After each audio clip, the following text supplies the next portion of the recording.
happy day. I was driving around running some errands and some thoughts came to my mind, so I decided to pull over and get them out while I still had them on my mind. So last week I posted a video about grief, about me losing my partner Glenn earlier this year, in March to be exact, and just the sadness and grief that comes with loss. This is the first time that I lost anyone of importance to me in all of my years. People have certainly died around me, but no one that I speak to every day or that was so much a part of my life. So to say that this was a shock is, I can't put words to what I've been feeling, what I've been going through day to day. And it's funny when you're going through something, whether it's big or small, but especially when you're going through something that is big, you always feel like no one understands, so I know that people die every day. I know that people deal with grief and loss every day, but you always feel like your grief, your loss is so much, holds so much more weight than anyone else's grief or loss, or at least that's how I felt and how I still feel. And so when Glenn, was his name, when Glenn died, it was March 1st, and when I got the news, because we live in different states, so when I heard from the rest of his extended family, I was in complete shock. And before his death, I had already had plans to travel for work the week after, like a week and a half after.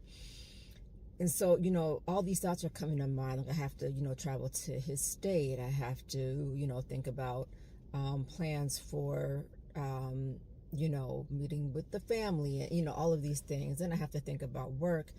And you go through so many emotions and so many things. You don't know what you need from someone. You don't know what you want to hear, because no matter what anyone says, it all sounds foreign. Nothing is going to bring him back. Nothing is going to bring your loved one back. It doesn't matter what anyone says or does. Everything just sounds like it's the wrong thing to say, because you're so sad and in so much despair. And so after the funeral, I decided to go ahead and go on my work trip, because I didn't want to let my team down. We become so much our job that taking time away even for anything just seems like, almost like the right thing to do, as if you owe more to your job and your responsibilities than to your own mental health. So I went on the trip holding back tears. You know how it is when you're meeting people for the first time. Oh, do you have kids? Do you have family? All these things. And some people I just didn't answer, just said something vague. Others I would say, oh, I just lost my partner last week, and saying like, oh my God, what are you doing here? And even having to hold back the tears through that. So I recommend, if you are, and everyone is different, but for me, if something like this were to ever happen again, jumping back into work and masking and putting on this face as if everything is fine when it wasn't, was not what I needed to do. So I come back from work. I'm continuing to work. I'm a consultant, so my work is never done. I work 50, 60, sometimes 70 hours a week. And I was just doing that. I was working. Luckily, I work from home, so I was working, crying in between meetings, crying in the morning, crying in the evening, sad, just trying to, muster up enough energy just to get through my meetings and put a smile on and crack little jokes with people, because the majority of the people that I work with, my clients, aren't people that knew what I was going through, nor would they probably, even care. It wasn't prudent for me to have to bring that up in conversations or in meetings, because, no one really cares. We're here to talk about work. So as I'm dealing with the loss of Glenn and dealing with grief, I'm also dealing with work burnout, which is something that I was experiencing way before this even happened, but still, kind of managing, or at least managing whatever that means, because it's like, this is a job, you do the work, and you just hold it together as best you can. In addition, and something that I never really put a real term to, is that I was dealing with depression. And when I look at the letters I would write to my family, this is something that I've been dealing with for at least 25 years. So now I'm dealing with depression that I've had for many, many, many, many years. I'm dealing with work burnout that has been going on also for many years, but that's something that's just a constant. It's almost like when you're in the fire and you're in the fire every day, that becomes the new normal. So it's not like, oh, I'm feeling bad about that. That is my life. Burnout is my life. So it's just the normal. In addition, I am now dealing with grief. So my therapist kept encouraging me to take some time off.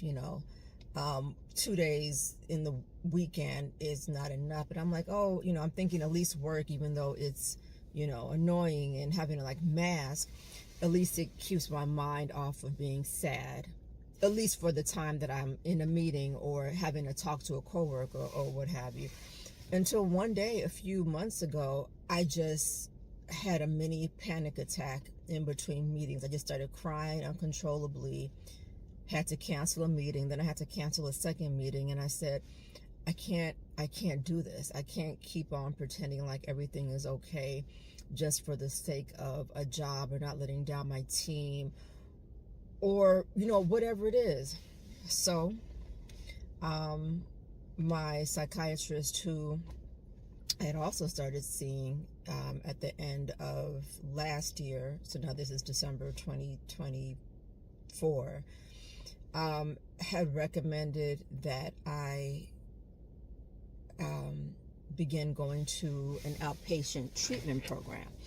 And I didn't even know that such thing existed. So basically, where I'm in therapy once a week with my therapist, outpatient treatment programs are structured so that you go every day, usually about 5 or 6 hours a day, and they have you meeting with a psychiatrist, with a therapist. There's group therapy.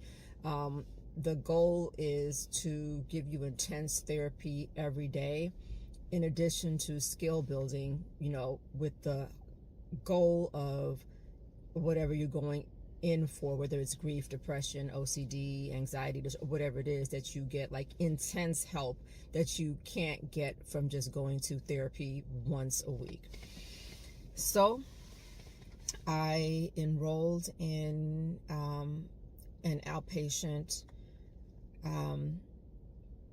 PHP, Partial Hospitalization Program. I enrolled in that program in August, and before going, I was really apprehensive. I was like, are there going to be crazy people there? Are they going to think I'm crazy? What I never in a million years would I imagine sitting in a room full of people, talking about what my issues are. When I think about it, I think of AA meetings. Hi, my name is Tasha, and I'm and whatever, not that there's anything wrong with that. It just seems so vulnerable, and I'm not usually a vulnerable person around people that I don't know. So just the idea of doing that was just scary to me. But as I sit here and record this, it is November 11th, 4 days from my birthday, which is the 15th. It's November 11th, and I've been in this Partial Hospitalization PHP program for almost 3 months now. So it started off with about a month, shy of a month of full day, which was 9:30 to 2:30, followed by half day, which is 9:30 to 12:30, of just, learning about values alignment and boundaries and anger and just everything that I wish I knew 30 years ago, just about, some of these things are things that but it's like the reason behind things and different modalities and different types of, therapies, and actually, having handouts to write down, like, your thoughts and how your thoughts lead to behaviors and your behaviors lead to actions and, just all of these things. And it's been an excellent program. It's been a great program. I would recommend it to anyone that feels like they need some help or is going through depression or grief or anxiety or whatever it is, and regular standard like weekly therapy isn't enough. I would recommend it 100%. Am I this new, person filled with new ideas and energized? No, because though the program is great for telling you how to deal with anger and depression, these are things that now that I have the tools, now I have to actually use the tools. It's good to have the tools and know how to, react to anger, how to react to certain things. But if you've been a certain way for many years of your life, a couple of months of a program is not going to just change you instantaneously, because it's like a life's work. Every day you have to, when you're faced with an issue, instead of falling back into your old ways, the real sort of task is using the tools to say, okay, I'm facing this dilemma. What tools are in my toolbox that will allow me to take a different action, So while it's been great for that, grief isn't something that can be just therapized away after one treatment, 2 treatments, a month of intense treatment. Grief is something that unfortunately doesn't have a timeline.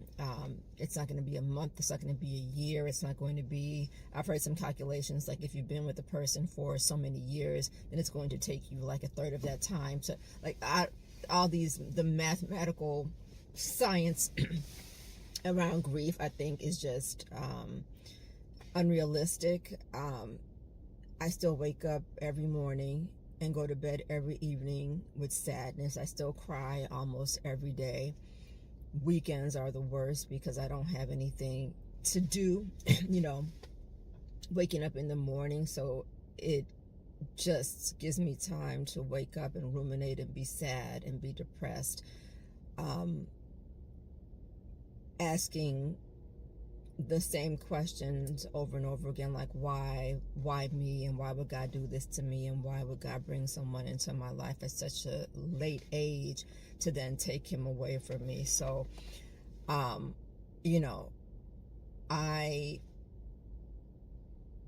one thing that his death has reawakened in me is, as well as the program that I was, the PHP program, is really aligning with my values. Like, what are my values? And are the people, places, things, jobs that are in my life now, do those things align with my values or do they not? And if they don't, what do I need to do to change my, what I see in my window? What do I need to change so that my life feels more fulfilled? Life really is short. So all of the things that I've said that I'm going to do, or I'm going to do this next year, I'm going to wear this, I'm going to save this outfit for whatever, that time might not come. So I've really been thinking a lot about my purpose in my life, my values, if the people, places, and things in my life right now are aligning with my values. Do I like the place that I live? Do I want to move? Like, all the things that I think about and procrastinate and say I'm going to work at a later time. The time is now, because no one is promised tomorrow. So those are just some of the things that are on my heart. During this time of being in this program, I've been on FMLA. So I've been away from work for about almost 3 months. And I'm going back to work, supposed to go back to work next week, which is scary because I already know that I'm going back to the same anxiety-filled situation. But with my tools, I have to find a way to go back into the fire, but maintain my boundaries and a level head so that I can continue to be the 2.0 version of myself, if you will, the person with all of these new tools. I can't allow, there's some things that I can't control. Glenn being gone, I can't control that. But my boundaries, my values, what I can and cannot, will and will not tolerate in my life, whether it's people, places, or things, or work, that's something that, though it might be hard, I at least have a bit of control over that. So I'm hoping to, even though I'm still sad, still depressed, I know it's going to be a day-by-day thing for me. And I just pray that I just pray, just day by day, that the days continue to get better, that I maybe one day will be less sadder than the next, until one day I can actually say that I am happy. But in the meantime, I'm going to maintain and just try to do the best that I can to stay level set. Yeah. So if you are dealing with loss, grief, depression, stick in there. I know it is tough and it's sad and it's highs and lows. Some days you're at a 50, some days you're at a 5, some days you're at 100.